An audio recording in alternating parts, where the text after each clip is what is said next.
warahmatullahi wabarakatuh. Salam sehat dari Apoteker Normal. Pada kesempatan ini saya berkunjung ke salah satu rumah warga, tepatnya dengan Bu Uci. Bu Uci ya, Bu Uci. Iya. Bu Uci. Bu Uci, kalau boleh saya tahu profesi sehari-hari apa? Saya tenaga pendidik Oh, tenaga mengajar pendidik, ya. Di di Sekolah Tinggi Ilmu Ekonomi Persada Bunda. Oh iya, luar biasa. Eh ini sebenarnya tanggung jawab profesi saya nih Bu Uci. Begini, banyak masyarakat yang kurang paham mengenai tugas dan fungsi daripada apoteker. Menurut Bu Uci sendiri, apa sih bedanya apoteker dengan dokter gitu? Kalau Kalau pandangan Bu Uci nih ya. kalau apoteker itu orang yang membina obat-obat, yang membuat obat-obat, meracik obat-obat. Nah, kalau untuk dokter itu sendiri ada dia yang memberikan obat, tapi yang meracik obat itu adalah seorang apoteker itu sendiri gitu. Iya ya, iya. Nah, itu pandangan umum daripada masyarakat seperti itu ya Bu Uci ya. Memang saya jujur aja katakan bahwa apoteker terkadang tidak tercover oleh pandangan masyarakat. Kenapa? Karena beliau-beliau ini main di belakang layar, ya kan? Iya, benar. Ya. Nah, jadi sebenarnya tugas dan fungsi apoteker dengan dokter itu bedanya adalah kalau pandangan pendidikan ya, dokter itu sifatnya atau profesinya mendiagnosa penyakit. Ya toh? Habis itu untuk menentukan obat itu apoteker lah yang punya wewenang. Jadi kalaupun misalkan udah didiagnosa penyakit pasien, ditulis sama dokter, resep itu masuk ke apotek, nanti apoteker akan mengevaluasi lagi sesuai dengan penyakit pasien gitu. Jadi enggak mutlak dokter tuh keputusannya mutlak obatnya ini enggak. Evaluasi akhir tuh di tangan apoteker. Nah, kemudian apoteker itu selama ini kan banyaknya di belakang layar. Ketika orang pergi ke apotek dia enggak tahu mana apoteker. Ya kan? Yang layani asisten apoteker kadang, ya kan? Nah, makanya kini tujuan kami adalah memang mensosialisasikan profesi apoteker itu seperti apa. Kemudian tentu kita sepakat bahwa masyarakat sepanjang hidupnya pasti pernah bersentuhan dengan obat. Ya. Iya. Bu Uci kalau beli obat di mana coba? Di apotek. Di apotek. Kenapa enggak toko obat? Karena kalau ditakut bukan apa sih, dari dulu emang apotek itu udah ada izin usahanya. Terus ada tertulis juga di situ apotekernya siapa. Jadi jelas obat ini bagaimana, dan nanti ada penanggung jawabnya juga. Kalau kita beli ke toko obat kan tidak ada berizin atau apa gitu. Takutnya di situ. Iya. Memang secara umum sebenarnya distribusi obat yang benar itu adalah di apotek. Toko obat itu terbatas hanya kepada obat bebas dan bebas terbatas. Obat keras dia tidak boleh mendistribusikan. Nah, pertama. Yang kedua, tepatnya memang kalau kita butuh obat harus ke apotek. Kenapa? Karena apoteker adanya di apotek, bukan di toko obat. Karena apoteker adalah seorang profesional yang mempunyai tanggung jawab mengontrol obat, quality controlnya. Baik obat diserahkan sampai obat digunakan ke pasien, itu tugasnya apoteker, ya kan?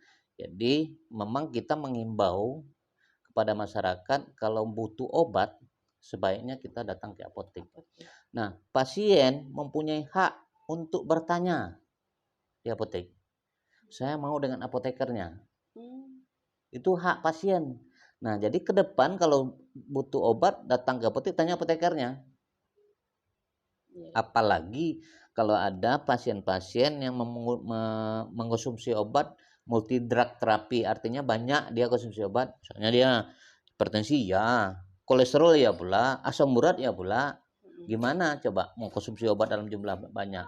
Nah, ini harus dipandu oleh seorang apoteker supaya tidak terjadi kontraindikasi dari obatnya itu, ya kan? Nah, ini pentingnya apoteker. Maka ke depan kita seluruh apotek itu ada meja praktek apoteker. Jadi itu adalah lahan untuk pasien berdiskusi dengan apoteker. Bukan hanya terjadi transaksi obat dengan pasien aja, enggak. Jadi pasien punya hak bisa berkonsultasi dengan apoteker. Bahkan di beberapa kota besar di Indonesia udah ada praktek apoteker yang apa namanya teralokasi di satu apotek. Jadi apoteker ini bisa konsultasi jam sekian sampai jam sekian. Gitu. Bahkan di kota Pekanbaru sendiri sebenarnya beberapa pusat apotek besar itu udah ada meja apotekernya. Jadi hak pasien bertanya, ini obatnya kalau dikombinasi dengan ini baik enggak, bisa enggak gitu. Ini obatnya harus dikonsumsi sebelum makan, ini sesudah makan. Nah, itu. Ini harus ditanyakan dengan apoteker. Itu bedanya apoteker dengan dokter. Iya kan? Jadi misalnya saya yakin dan percaya bahwa semua kita pernah mengalami sakit dan pernah makan obat. Iya. Boci pernah makan obat? Pernah. Nah, ya kan? Nah, janganlah sekali-kali beli obat di kedai-kedai, ya kan? Kalau untuk urusan obat sebaiknya di apotek, ya kan? Terserah apotek apa aja. Ini kita memang selalu kampanye kan namanya dagu sibu. Dagu sibu. Tahu dagu sibu? Pernah dengar dagu sibu? Dagu sibu itu kependekannya dari da itu dapatkan obat pada tempat resmi. Ya. Gu itu gunakan obat sesuai dengan aturannya. Si itu simpan obat di tempatnya. Dagu sibu, bu itu buanglah obat ketika udah expire atau rusak.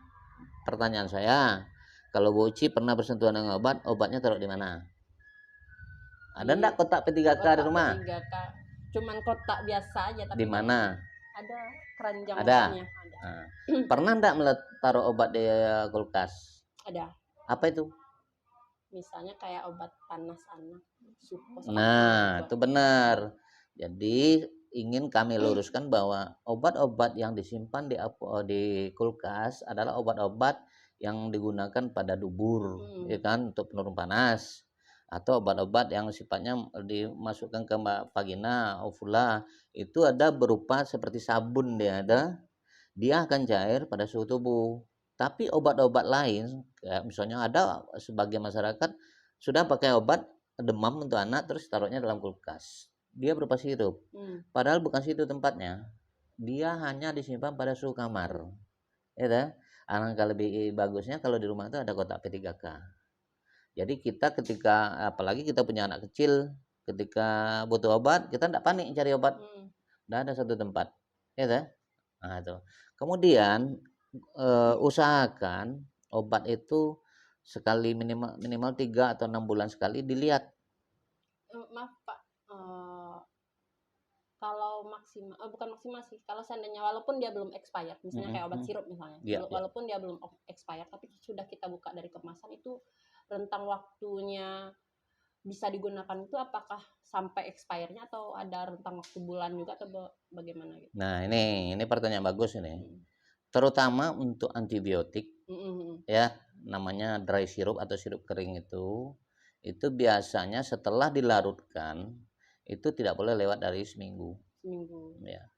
Kalau seandainya lewat daripada seminggu, pertama kesalahannya adalah kita tidak teratur memberi obat kepada anak. Iya. Kedua, kemungkinan kelupaan atau segala macam sehingga obat itu udah lewat usianya dari seminggu. Padahal kalau kita benar memberikannya, katakanlah anak umur di bawah 6 tahun, kita berikan sirup itu 3 kali sehari, ya toh?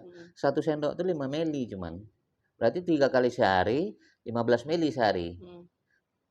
Mestinya 4 hari udah habis 60 mili. 4 hari udah habis mestinya. Kalau dia lewat seminggu berarti ada obat yang udah diberikan kan gitu. Tuh khusus untuk antibiotik. Tapi khusus untuk obat-obat yang lain, contoh obat demam yang isinya paracetamol atau multivitamin, ya kan? Indikator obat itu tidak bisa kita pakai adalah pertama kita lihat dari segi perubahan warna dulu. Kalau dia udah berubah warna atau kalau kayak di sirup biasanya terjadi pengentalan, ya kan? Maka sebaiknya obat ini jangan digunakan lagi. Nah, memusnahkannya harus lepas dari kemasan asli. Misalnya sirup nih, paracetamol misalnya kan, udah dipakai misalnya udah katakanlah ini umur 2 bulan, rasanya kita tidak yakin lagi tuh pakai, buang, kosongkan dari tempatnya, baru buang botolnya. Kalau obat tablet dipotong dulu, dikeluarkan, dihancurkan, baru buang tong sampah. Jangan pernah buang obat utuh. Kenapa? Karena ini berisiko. Ada pemulung-pemulung yang cuma sebagai kolektor obat. Obat-obat expired didaur ulang nanti lempar lagi ke pasaran. Ini yang banyak terjadi dan ini fatal. Nah, ini menurut pandangan Bu Uci sendiri bagaimana kira-kira, udah dapat wawasan enggak apoteker itu seperti apa gitu? Sudah. Ya, Contohnya sepertinya saya bisa secara tidak langsung bisa berkonsultasi juga ya terkait itu dia. obat gitu. Berarti untuk yang tadi misalkan yang saya tanyakan tadi, misalkan obatnya tadi tidak berubah bentuk, misalnya Tidak berubah kayak warna, misalkan masih bisa digunakan walaupun itu udah 1 bulan kayak paracetamol atau boleh, apa. boleh. Lihat expirednya lagi. Ya.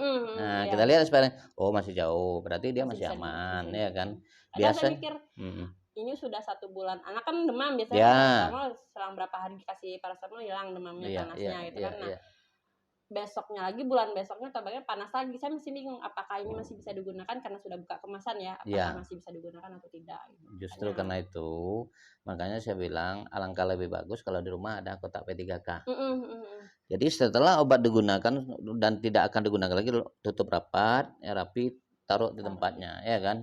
Nah, ketika kita akan menggunakan, kita lihat dulu apa terjadi perubahan warna atau ada misalnya kayak pengendapan, gitu. Kalau enggak yakin, sebaiknya obatnya enggak usah diberikan. Walaupun itu obat dari resep dokter. Sama saja. Sama saja. Itu fungsinya adalah controlling obat. Itu yang namanya controlling obat. Nah, makanya kalau kita dapat obat dari dokter pun harus baca hati-hati. Misalnya ada mungkin Bu Uci beli obat di apotek yang sebenarnya katakanlah tidak resep dokter, tapi obat beli itu contoh. Misalnya ya mungkin saya tidak mungkin sebutkan nama dagang ya. Ada obat flu batuk misalnya itu yang kemasan blisteran, tapi logonya biru, gitu. Nah, itu artinya pasien harus baca indikasinya benar-benar dan peringatannya. Dia ada peringatan itu. Misalnya kayak suaminya misalnya batuk flu, beli obat di apotek. Obat batuk flu itu obat bebas terbatas. Tapi di situ ada peringatan tuh. Sebaiknya tidak dikonsumsi saat mengendarai kendaraan. Iya kan? Nah, harus baca utuh baru dikonsumsi. Nanti setelah dia makan setengah jam setelah itu mengendarai udah tertidur, udah jadi kecelakaan, ya kan? Nah, itulah fungsinya kita harus hati-hati dengan obat-obatan, ya kan? Banyak, saya udah pernah temui masyarakat yang nyimpan obat dalam kulkas, banyak. Karena tidak paham, nah makanya saya sarankan kalau butuh obat datang ke apotek, konsultasi, apotekernya ada, saya mau konsultasi obat gitu. Misalnya nih mertua kita pakai obat banyak tuh, kita konsultasikan ke apotek. Ini boleh tidak kombinasi dengan ini boleh tidak kombinasi dengan ini. Karena nanti ketika kita makan atau dikonsumsi oleh pasien, ada satu obat yang saling meniadakan efek, jadi nol hasilnya, atau saling berinteraksi dan menimbulkan reaksi kimia, akhirnya dapat penyakit lain, ya kan? Nah, inilah fungsinya tuh. Gimana menurut Bu Uci? Pandang Bu Uci itu mengenai ada terbuka ada wawasannya tentang obat-obatan ini, ya kan? Karena jujur aja mungkin kami dulu sesuai dengan peraturan sekarang, regulasi peraturan farmasi itu memang apoteker itu di apotek sekarang mengeluarkan namanya SIP, surat izin praktek. Jadi apoteker praktek di apotek itu, praktek baik itu cara penyajian obat maupun konsultasi obat, konseling lebih banyak. Jadi pasien berhak tanya apa aja tentang obat dan apoteker akan menjawab. Nah, itu. Jadi boleh kita konsultasi. Boleh. Itu hak pasien. Jadi ketika kita transaksi di apotek, tanya sepuas-puasnya supaya tidak terjadi kesalahan pemakaian obat, ya kan? Supaya keluarga kita aman. Jangan gara-gara obat muncul penyakit baru. Ya kan? Nah, sementara hubungan pertumbuhan jumlah penduduk dengan jumlah penyakit itu paralel. Tambah banyak penduduk, tambah banyak penyakitnya. Udah minum obat, kenapa masih sakit? Nah, kenapa masih sakit? Bisa karena obatnya tidak tepat, bisa karena kepatuhan pasiennya kurang, Iya, macam-macam kan? Ya, untuk mendapatkan obat yang baik dan benar di apotek lah adanya. Gimana? Oke, Bu Ci? Paham. Terima kasih banyak waktunya nih, ya kan? Mudah-mudahan ini ada manfaat untuk kita bersama dan kita akan selalu care dengan keselamatan pasien mengenai obat-obatan. Terima kasih. Salam sehat, sahabatku apoteker Indonesia. Salam sehat.